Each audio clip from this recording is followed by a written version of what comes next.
بسم اللہ الرحمن الرحیم۔ السلام علیکم ناظرین، اسلامی انفارمیشن اور واقعات کی ڈیلی سٹوریز کے لیے چینل سبسکرائب کر لیں۔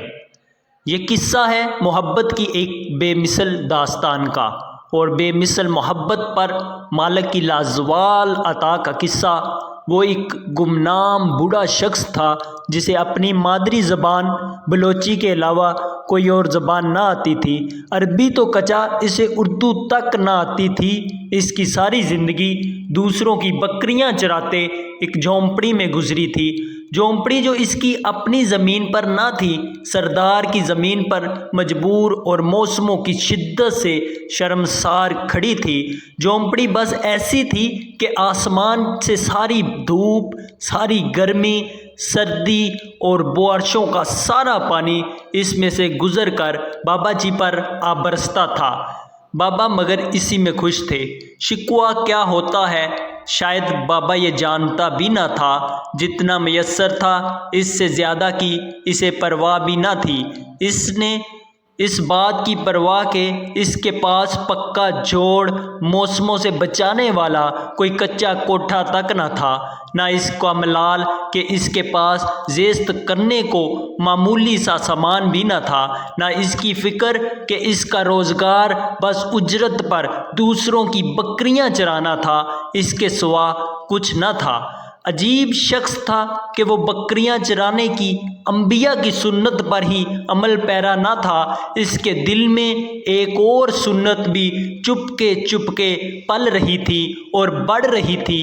وہ آرزو تھی آقا صلی اللہ علیہ وسلم کا گھر دیکھنے کی آرزو، زیارت بیت اللہ کی سعادت پا لینے کی انبیاء کی سنت، نبی کی بستی سے آنکھیں ٹھنڈی کر لینے کی سعادت کی آرزو۔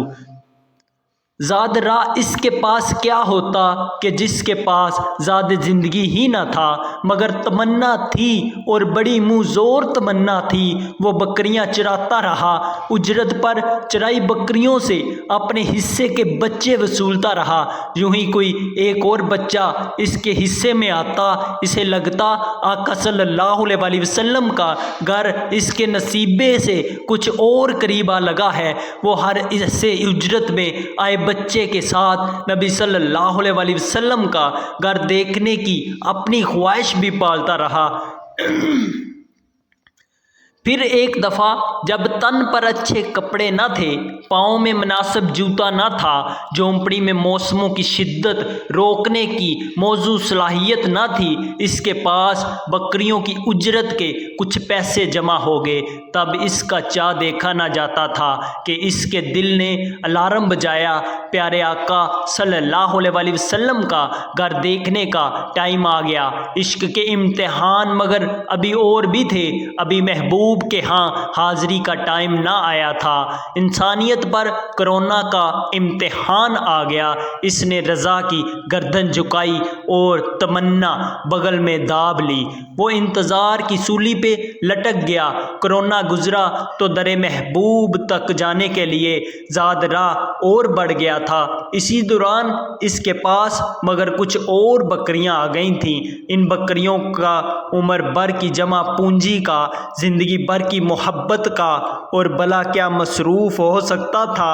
اس نے بکریاں بیچیں اور دریار دیکھنے کو چل دیا۔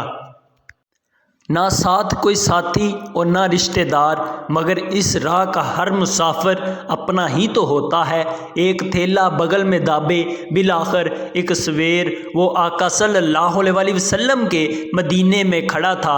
اسے اپنے نصیبے پہ یقین نہ آتا تھا۔ وہ ڈل کے کندھوں کے ساتھ بہت آرام سے حرکت کرتا تھا کہ یہ مدینہ تھا جہاں باضد بسانس مگم کر مگ بیٹھے۔ وہ مدینہ بلوچستان کی ایک جھونپڑی کا باشندہ مدینے کی شان دیکھ کر دنگ رہ گیا۔ کیا فقیر عجم اور کہاں سلطان عرب، اسی حیرت میں گم وہ اپنی کل متاع، اپنے جوتے اور جوڑے والا تھیلا بھی گم کر بیٹھا۔ عین یہی وہ لمحہ تھا جب وہ کلک ہو گیا، جب وہ اپنے تن کے آخری چتھڑے بھی آقا کے در پہ گم کر بیٹھا تھا، تو عین یہی وہ لمحہ تھا جب عرش والے کا اس سادہ مجاز محبت کے معراج پر التفات اور قبول عام برس اٹھا تھا۔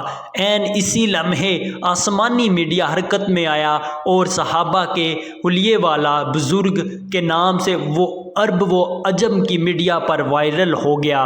گویا جبرائیل کے ذریعے عرش سے اس بندے کے قبول عام اور محبوب عام و خاص ہونے کا اعلان ہو گیا۔ اب خود اسے معلوم نہ تھا کہ وہ جو اپنے تین گم کر بیٹھا ہے، اس سے زیادہ مدینہ اور اہل مدینہ کی دنیا میں مشہور کوئی نہیں۔ سبھی جانتے ہیں کوئی 30 لاکھ کے قریب اس بار زائرین ارض مقدس میں تھے۔